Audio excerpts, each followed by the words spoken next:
Pessoal, existem situações em que o legislador ou mesmo as partes impedem a compensação.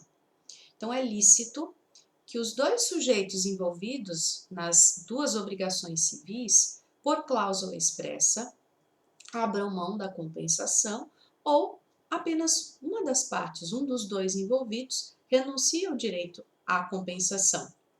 Essa possibilidade ela é resguardada no artigo 375 do Código Civil. Então, resgatando aquele exemplo, onde eu devo 10 mil reais para o Antônio, vencendo hoje essa dívida. Se lá na origem, apenas lá na origem da dívida, imagina que eu fiz uma confissão de dívida para o Antônio lá no dia 1º de fevereiro de 2020. Então, lá em fevereiro, eu renunciei ao direito de compensar essa dívida com outra, por cláusula expressa, lá na confissão de dívida. Ou poderíamos ter dito nessa confissão de dívida, Antônio e eu, conjuntamente, que essa dívida não é compensável com outra que está formalizada com o Antônio desde novembro do ano passado e que vai vencer agora em 1º de dezembro. Portanto, pode uma ou ambas as partes renunciar ao direito da compensação. Então, é uma cláusula lícita, possível, permitida pelo teor do artigo 375 do Código Civil. Ou seja, se permite a flexibilização por convenção. Agora, não é viável, não seria a palavra, mas não devemos esquecer as regrinhas do 373 do Código Civil. Por quê?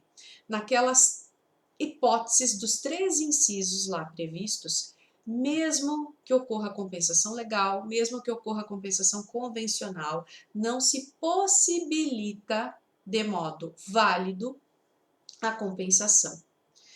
Então, nós vamos observar no artigo 373 que a diferença da causa nas dívidas não impede a compensação, regra básica, exceto.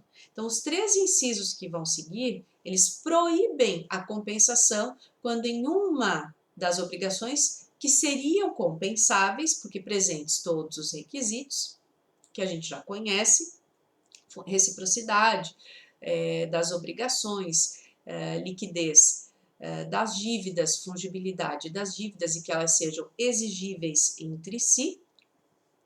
Uma das situações, por exemplo, tem esbulho, furto ou roubo. Esse é o teor do inciso 1º do 373. Os ilícitos aqui observados na modalidade civil, seja furto, seja roubo ou seja o esbulho, eles são proibidos quanto à compensação das perdas e danos, ou seja, do direito de indenizar, para não estimular que as pessoas na nossa sociedade cometam esse tipo de ilicitude. Então, quando nós pensamos em furto e roubo, nós sabemos que o furto, ele caracteriza na subtração de patrimônio alheio sem violência. Roubo, subtração de patrimônio alheio com violência. E o esbulho? O esbulho é a perda da posse de forma violenta, o que vai resguardar aquele que perdeu a posse por violência, clandestinidade, a possibilidade de reivindicar a devolução, ou melhor, de buscar essa devolução através da ação de reintegração de posse. Então, reivindicar é um termo que se utiliza para fins de propriedade, mas quando eu falo aqui é que a gente está buscando a posse de volta, que foi perdida de modo violento, clandestino ou precário. Então, nesse caso, quando há reintegração de posse, o legislador permite, caso ocorram perdas e danos, cumular o pedido de reintegração com indenização por perdas e danos. Então, sou vizinha da Maria, somos vizinhas lindeiras, e a vizinha avança no meu imóvel 1 metro, ali na divisa. Espera que eu tenha viajado e ela muda a divisão dos terrenos, constrói um muro novo e avança 1 metro. Nessa área de 1 metro, que é da minha propriedade e que era da minha posse, que foi tomada de modo clandestino, de modo violento ou precário, eu tinha uma edícula, então a coluna de uma edícula, que com a derrubada ali, um avanço, acabou despencando. Então imagina que o prejuízo que eu tive em razão desse esbulho somou 15 mil reais. Então quando eu proponho uma ação de reintegração de posse, eu cumulo o meu pedido com indenização pelas perdas e danos no valor de 15 mil reais. Portanto, a sentença, ela determina que a Maria, minha vizinha, me devolva a posse e me indenize os 15 mil reais. Ou seja, eu sou credora de 15 mil reais e a Maria é devedora.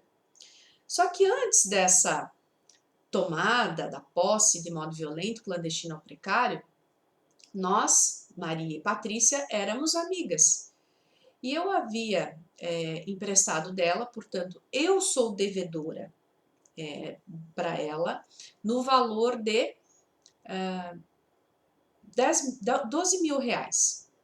E aí a Maria, quando eu vou cobrar os 15 mil, fazer o cumprimento de sentença, ela traz a tese de que haverá a compensação dessas dívidas, porque ela me deve 15 mil e eu devo para ela 12.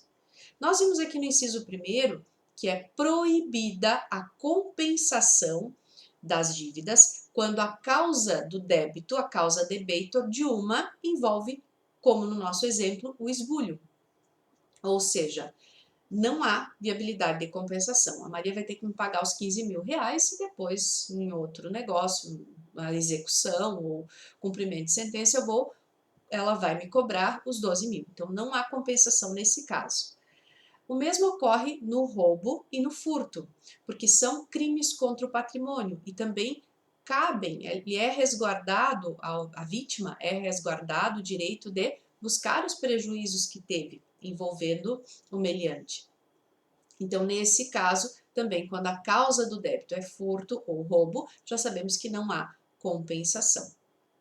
No inciso 2 do 373, também não se permite compensação se a causa do débito envolve comodato, depósito ou alimentos.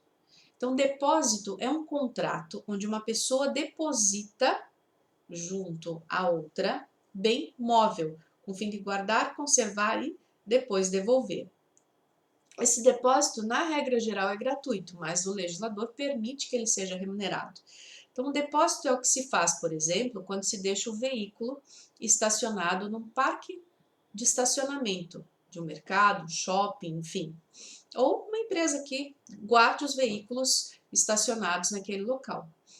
Ou seja, no finalzinho do período que eu quero deixar meu carro lá estacionado, eles me devolvem o bem móvel depositado nas mesmas condições em que eu deixei, ou seja, eles vão evitar que exista a depreciação, a perda, o estrago desse bem. Portanto, o depositário, que é o parque de estacionamento, ele vai guardar, conservar e restituir o bem móvel depositado. Então, imagina que o João deixou seu veículo depositado por um mês no parque de estacionamento em frente ao aeroporto. E ali nesse terreno em que há o estacionamento, o João é o locador dessa área. Então, ele tem direito a receber aluguéis ou aluguéis dessa área.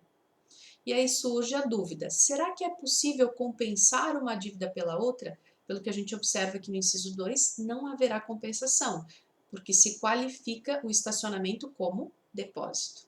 Ok? Então, nessa modalidade não há compensação.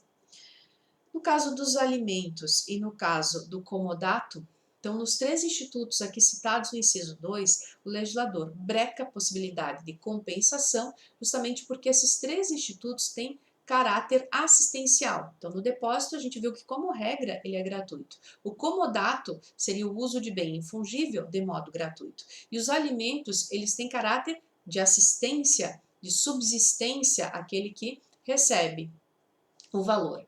Então, se, por exemplo, a minha mãe me deve, na realidade, auxilio a minha mãe com pensão alimentícia, e ela me empresta um valor em dinheiro, havia me emprestado. Posso compensar uma dívida pela outra? Não. Ou seja, não se permite, quando há o caráter assistencial buscado no depósito, no comodato e mesmo nos alimentos, por imposição legal, que exista essa compensação. No inciso terceiro, por fim, proíbe a compensação nas hipóteses em que o bem seja impenhorável, o bem objeto de compensação. Então, o artigo 649 do Código de Processo Civil, ele estabelece quais são os bens impenhoráveis. Então, aqui a gente poderia citar, por exemplo, a caderneta de poupança, no valor de até 40 salários mínimos. Então, lá no 649, então nós vamos encontrar que a caderneta de poupança, então só para essa modalidade de aplicação financeira, para outras não se permite a penhora daquele valor referente aos 40 salários lá depositados. Então, imagina que eu fiz um financiamento com o banco e o banco tem a minha caderneta de poupança. Ele pode compensar uma dívida pela outra para quitar o financiamento? Não pode, porque há a impenhorabilidade prevista no 649. Além do 649 do CPC, que prevê a impenhorabilidade, no Brasil nós temos a Lei 8.009 de 90, que resguarda o bem de família como impenhorável, certo? Então, uma vez que se busque a compensação desses bens, então, quando são impenhoráveis, não se permite a compensação por imposição legal. Então, não se permite, mesmo por contrato, que se flexibilize essas regras.